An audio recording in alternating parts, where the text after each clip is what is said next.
We've now moved into a phase where we're going to finish off the body of the fish, smooth it over. We'll start at the mouth here. I'm using a fine rasp to just clean up that groove between the two, the body and the actual mouth. And this rasp is going to come down, and it's going to come round down there like that. So the mouth comes from underneath, around like so, and a bit down underneath there. So clean this surface up here, nice and smooth.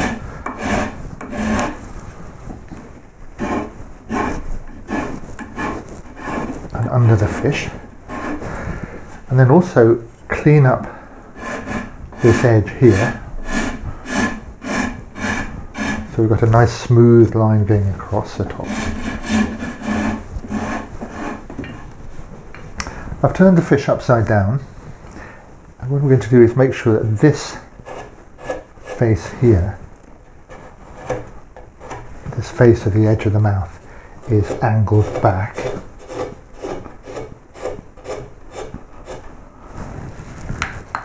And then clean that up.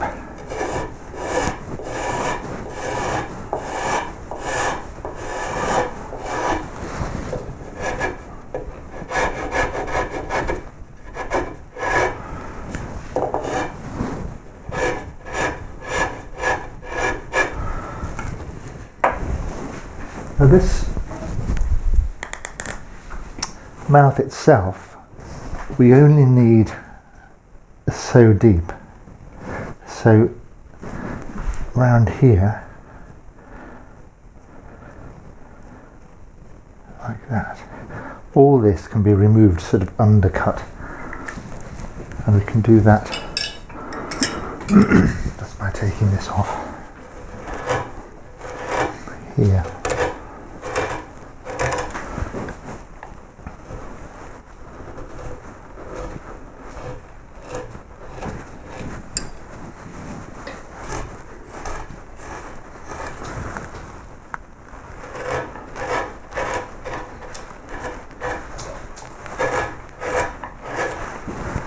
Just this bit here, we don't have to go too far into here, we might use that for our holding.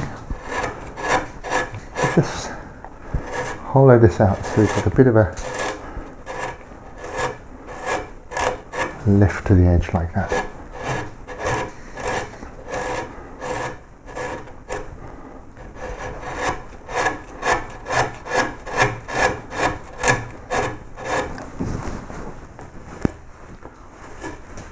Really need to come to the other side for this. I'm going to step across a moment.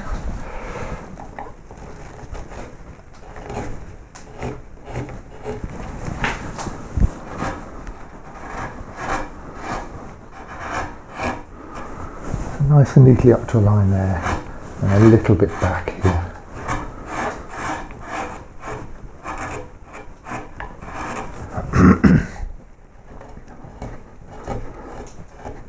Something like that.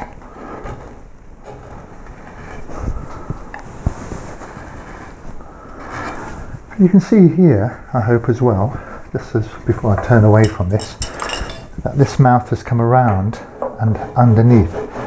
And this point here, on either side, this is where our little barbels are going to come from. I've got a couple of little feelers that come out on the side of the koi, and they'll go in there, tucked into those little grooves. Anyway, clean all this up, and then we're turning to actually finish the surface of the fish all over.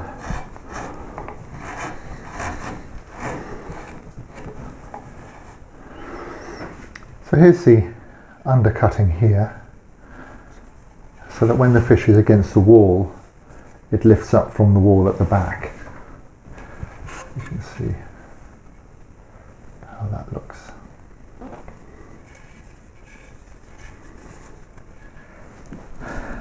So now we're going to smooth off the head, stopping at the edges here. So just this head bit.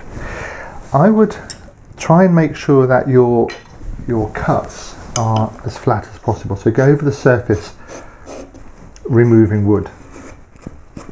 final sense of it with a flat gouge, trying to get that flat and around here as clean as you can. And you could leave it like this, just with the tool cuts.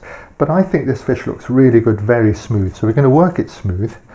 And you have various choices, one of which, of course, is to put a rasp on, a fine rasp, and work all those forms together.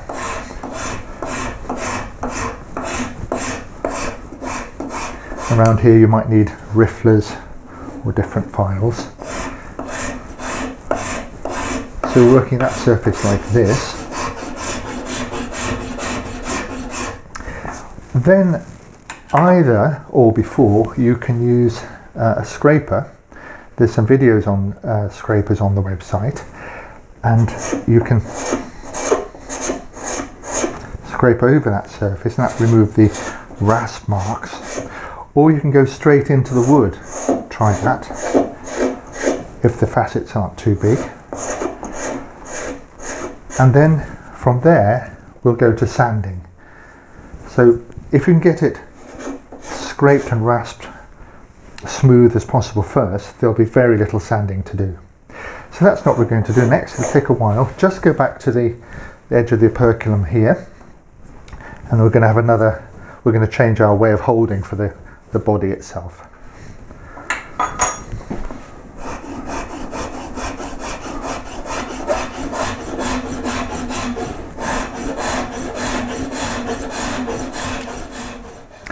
I started the sanding with 120 and I worked through to 240 grit. That's a fine grit, and I did use my dust mask, so don't forget that.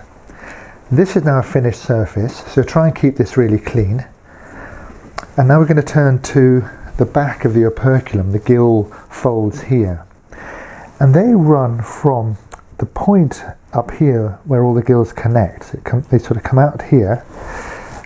Not in a very tidy way, so they come back out here and round here like this, and actually, so there's a little gap here and they join there. So you might put a couple over there like that. We'll do that with a V-tool to start with. So I'm picking up the gill here, the first bit of it, and I'm going to clean that up around there. And then I'm going to do the same sort of thing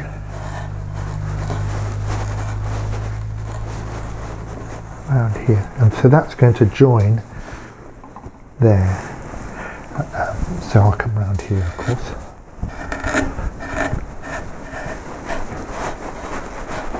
And the second one I might put just over here. So these are quite loose. You don't want these to be too neat. And of course, if I go down here.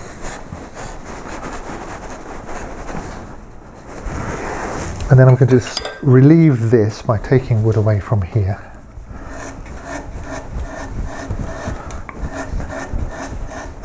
I probably wouldn't sand this part if I get my cuts clean, so that this looks a little bit more scaly, if you like, than the fish proper.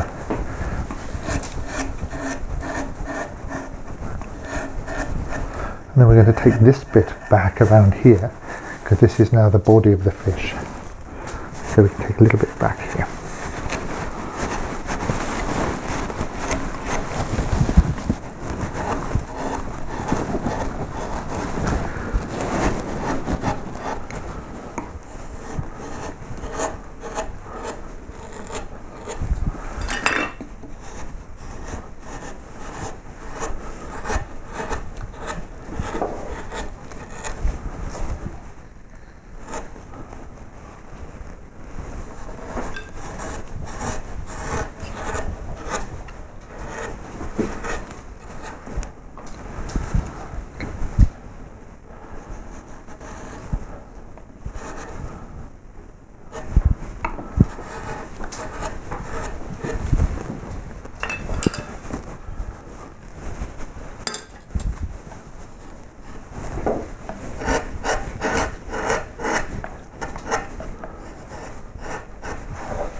So once I've done these gills and the operculum on one side, I'll turn the fish over and carve them on the other,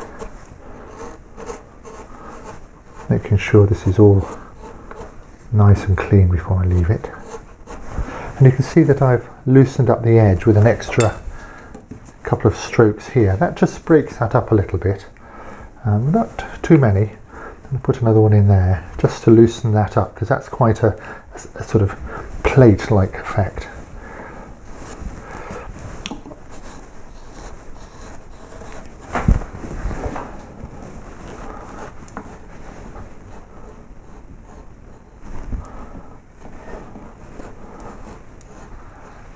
Here are the gills, looking a little different from the rest of the fish because they're just left from the tools. I'm going to put some sort of very lightweight sandpaper just over to sort of rub it and get any hard edges off. Otherwise, I'm not going to touch that anymore. Here it is on the other side. You can see the gills coming around.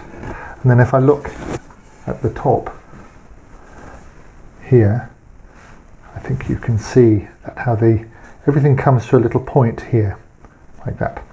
So with that, the sort of head is done, and now we can turn to finish off the rest of the body and move into the tail.